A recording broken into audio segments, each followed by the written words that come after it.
नमस्कार बच्चों, कैसे हो? बच्चों, आज मैं वृत्त के बारे में बताने वाला हूँ। वृत्त का क्षेत्रफल क्या होता है, वृत्त की परिधि क्या होता है, वृत्त का त्रिज्या क्या होता है, व्यास क्या होता है। तो चलिए हम बोर्ड पे समझते हैं वृत्त के बारे में।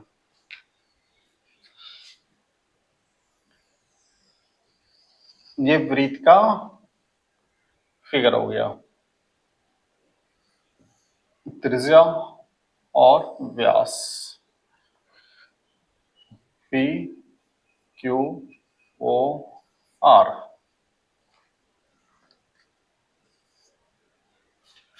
ये वृत्त का केंद्र हो गया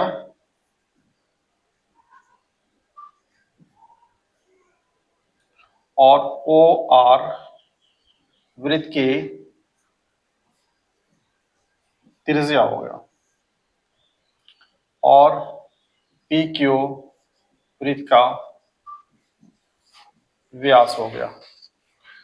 पहले हम इतना समझते हैं वृत्त की त्रिज्या बराबर क्या होता है और व्यास के बराबर क्या होता है। त्रिज्या को हम आर के द्वारा इंडिकेट करते हैं। ये आर त्रिज्या हो गया, व्यास को हम डी के द्वारा इंडिकेट करते हैं। चूंकि आर बराबर होता है डी बाय 2 और डी इक्वल टू होता है 2 गुना आर यानी 2r। ठीक है ना। आगे हम देखते हैं वृत्त का क्षेत्रफल क्या होता है। वृत्त का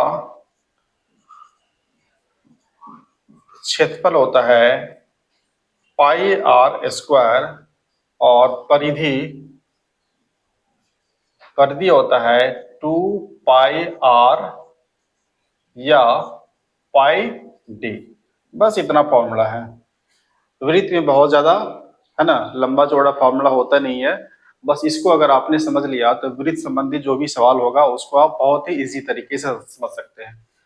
ये वृत्त का त्रिज्या हो गया, त्रिज्या बराबर परिधि बटा यानी कि व्यास बटा 2, व्यास बराबर 2 इंटू आर, 2r।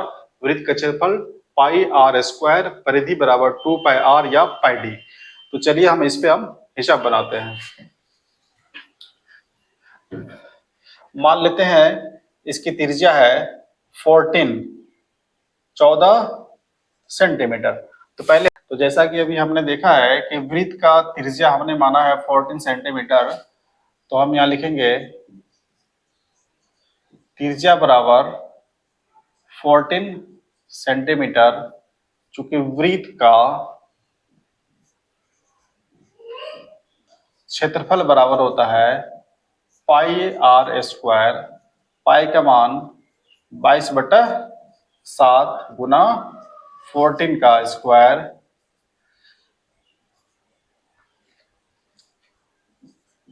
22/7 गुना 14 गुना 14, 7 दूना 14, 22 गुना 2 गुना 14, 22 दूना 44 गुना 14, 14 14 चौके 56, 56 5 61, 616 सेंटीमीटर स्क्वायर। ये हमारा निकल गया वृत्त का क्षेत्रफल। अब आगे देखेंगे वृत्त का परिधि क्या होता है। परिधि भी हम निकाल के देखते हैं। चूंकि वृत्त का परिधि बराबर होता है 2 पाई आर।